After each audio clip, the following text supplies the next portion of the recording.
You're not going to get better by doing things that are easy. I want to take the hard way. That's when you really build that character. That's when you become resilient. There's almost no elite performer that doesn't also have some sort of physical practice. I'm Ryan Holiday. I've written a number of books about Stoic philosophy. I've been lucky enough to speak to the NBA, the NFL, sitting senators, special forces leaders. But wherever I go, I'm always looking for the practices or habits that allow people to be great at what they do. Like I was saying, they almost always have a physical practice, like whether it's a meditation practice or a weightlifting practice, whether it's stand-up paddleboarding or distance running, there's some physical thing that they do that they bring back to their work. And that's what I want to share with you today, some secrets from top performers that allows them to do what they do. What we're capable of is way more than we think. Why I'm in this sport and why I keep signing up for these really, really long races is that I want to see what's possible. Physically and mentally, what are we capable of? I call it my pain cave, and I'm trying to make it bigger. So I'm hoping that this ceiling or back of my cave can be made bigger if I just keep on going into it and trying to do something a little bit harder or push a little farther than I've ever gone before. And I'm really visual, so when it gets to be that state, when I'm running, I'll actually picture the cave holding like a chisel and a hard hat and just like getting to work on making it bigger. So you don't even think about it as you're exploring the cave, you're expanding the cave. So it's more of a mine than a cave. And you're trying to go further deep into the bedrock. You know, in high school, 10 miles was like our long run and we would be knocked out for days after. Then as you know, you keep going in, that distance, that number keeps growing and your ability to go deeper into the cave gets a little bit bigger. I guess that's the tricky part of distance running. Not to say that Usain Bolt is not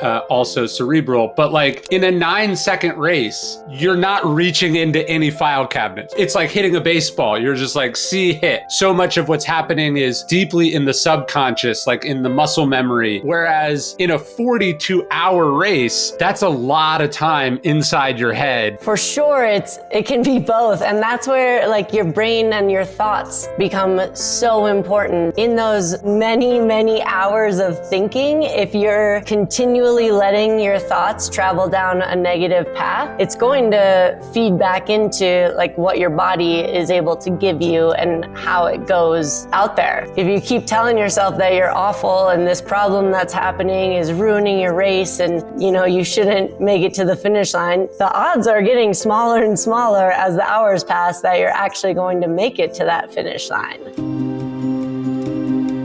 Personally, I have never lacked the discipline aspect. I remember my parents being like, it's okay to let up. It's okay to, not play by the rules. While self-discipline is fantastic in so many regards, I think in a lot of ways, it also can create kind of a very rigid box. It's like, I think the number one cause of injury in athletes is overtraining. Like most people suffer from a lack of discipline, but at the elite level, it's the excess of discipline that can get you into trouble. And that's where moderation comes in. I always say my coach is there to dial me back, to prevent me from going, and as opposed to like pushing you, being like, come on, you need to get moving, you need to run more. So he's like, no, maybe you should take some rest right now. Because I think for many high achievers, also the idea of rest is something that is so like antithetical to everything that we believe in. I think that rest for an athlete is one of the hardest things that we have to do. I take a rest day every week, and it's always my least favorite day because for me, that is harder than going out and running, 10 miles or something like that.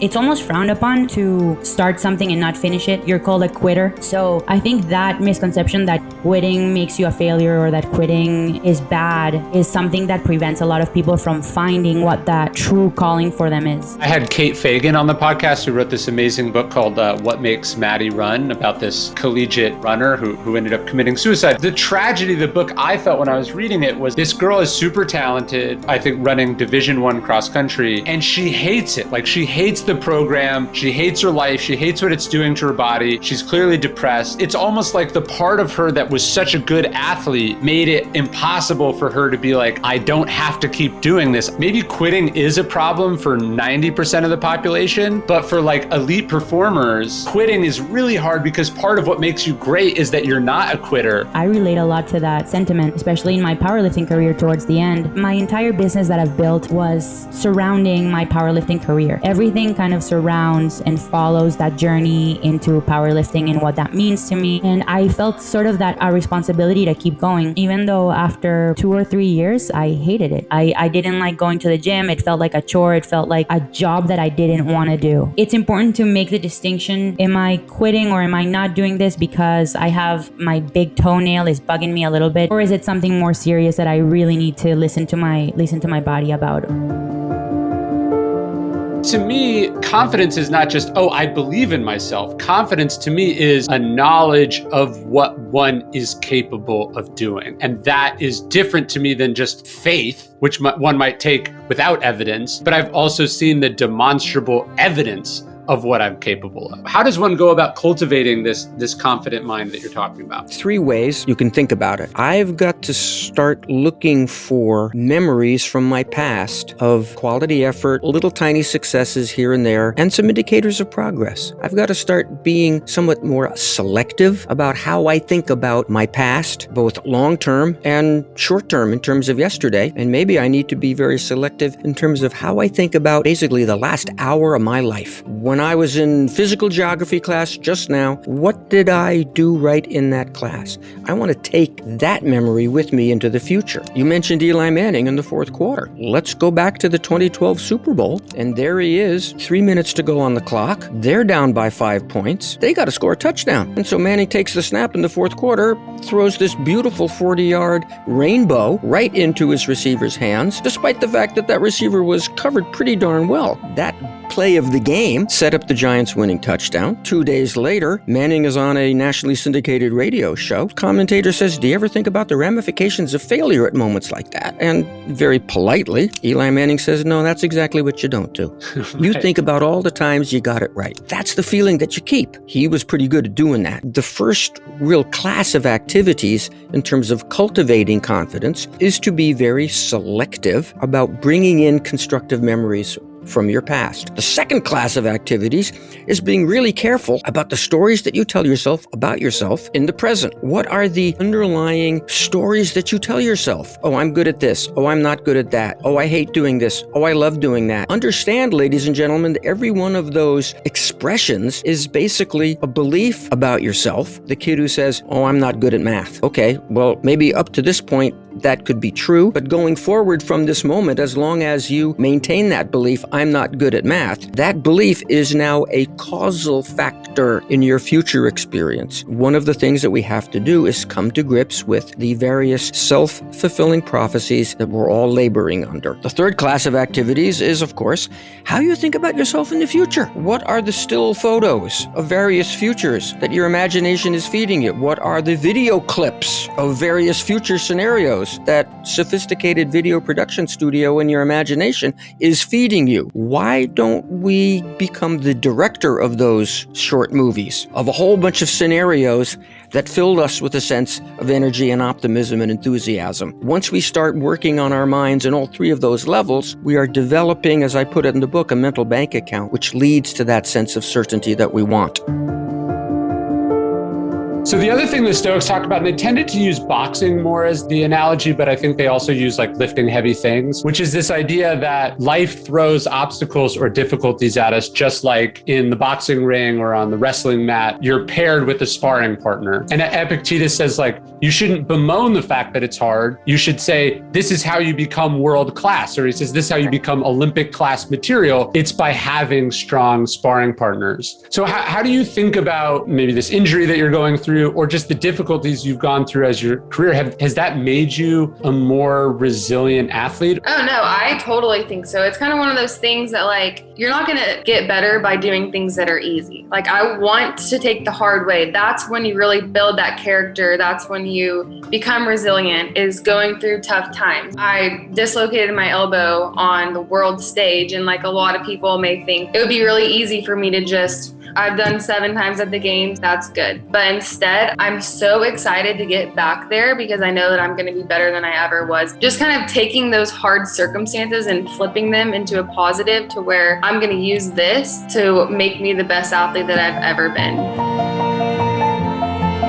When you see the Jordan, the Tom Brady, you see a certain level of calmness too. The way I put the word on it, on everything we talk about, you're focused, you're present. To me, being present is being extremely calm. When you stay calm and you have a nice routine, you don't have to go find success. Success will come find you. It will land right on top of you. I guess in acting, they call it trying to catch a feather. It's like if you go chase it, it'll go away from you. Yeah. But if you just sit there still and let it come, it'll come to you. Well, and that's why I think ego is so dangerous, because I would say ego is not calm and not confident. Yes. Right? Ego is this, like, people think it looks like confidence, and maybe it looks like confidence on the outside, but inside, it's like fundamentally insecure. It's sensitive to slights. You know, like a duck. It's like sitting on the water. It looks calm, but it's like furiously paddling. That's what ego is to me. And so you push that ego away and you actually get to a place of calmness and confidence, because you're like, I've done the work, and I also know that if I don't calm down and get control of myself, I won't be able to access or use the training and the skills that I have as effectively. I was at Cal, Berkeley, when I played football, and one of our defensive players came in at halftime, and this dude was yelling and screaming and going nuts. And he went out there and played the worst half of his life. Think about, why do players talk trash? It's to make the other player angry. Yeah. And then you know they're not going to be as good. And then we do that to ourselves all the time, right? Like we know that anger in other people distracts them, pisses them off, overwhelms them, gets them into trouble. But with me, my anger is good fuel. And it's like, no, it's not. No, not it's at not. all. Keep the main thing the main thing. What does that mean, and how do you guys actually apply that? So number one would be, if we all come in to help the Rams improve at football. What that leads to, what we're hoping is, right, some version of a Jim Collins flywheel effect, a snowball effect, where we just keep rolling the snow and the ball gets bigger and bigger and bigger. In the entertainment business, the neat thing is, what keeps professional sports rolling is maybe the drama that takes place in between the games. Whether one person likes this color and the other person likes that color, one person voted for this politician, the other. That's not the main thing. Is it like that the organization has the main thing of like, get better at football, and then does each subsequent person have their own main thing? Everyone has a specific role. They know that role. They understand that role. And it can also help individuals determine, wait a minute, this isn't a role that truly fulfills me, so maybe I better go look somewhere else. I had the mantra one season that good is the enemy of great. Like everything I do every day, I have to be great. I have to be worthy of that next moment. When really my new one is perfection is the enemy of good. When you try too hard to have that moment every single day, you actually rob yourself of that kind of synchronicity that happens when it does all come together. And when you have been like toiling and working and just focusing on that process, and also adapting to what's happening in the world, which might be, having a few weeks where you feel off. For me, I was just sick and had to take an extra week off the bike. Those things happen, and it's not going to be perfect. But oftentimes in my career, when I really analyze what's happened in those kind of like big, amazing moments, there will often be a few things that I look back on, like 2018 when I won the world championship. I actually hurt my knee in June and I took 2 weeks off. At that moment of winning worlds, I said, man, I'm so glad I hurt myself. I had this break. I ended the season so energized. But in the moment, it felt like my career was ending. Having that kind of long view and trusting that process is so much easier said than done, but it is really kind of the crux of making those moments possible. most highly talented people were talented at a young age. They had some proclivity at a young age. I'm talking more about the sport world than business. Sure. And as a young age, what most people do is that they're supposed to form their identity. But if the identity is almost infused with the thing that you do, then your identity is mapped to your outcomes. Sure. And you have this below the conscious surface that I am what I do. And I think a big part of my work in high performing environments is to help people. It's just like decouple who you are from what you do. And it's so intertwined. That's why the fight, flight, freeze mechanisms are on full tilt for people prior to walking on stage or prior to getting on the mound. Those true brain mechanisms that are responsible for survival are on point when there's nothing of real threat, physical threat. The only thing on threat, whether you're on the mound or on the stage, is other people's opinions. It's not that you don't identify with what you do, but your identity is not just that. When you pull apart what you do from who you are, the work is to say, well, who am I independent of what I do? It's that part of you that's the same as when you're 30, that you were 3 or 13, like, who am I? And then the thing that I do ends up becoming the way I'm expressing my craft and expressing my philosophy and expressing my psychology. There is a difference between the brain and the mind. The brain is like the hardware in a computer, and the mind is like the software that runs the hardware. It doesn't quite hold up when you really pull on the science of it, but it is interesting to think about, like, okay, you were born with some hardware, but who programmed your software? I hope you like this video. I hope you subscribe. But what I really want you to subscribe to is our daily Stoic email. 1 bit of Stoic wisdom, totally for free to the largest community of Stoics ever in existence.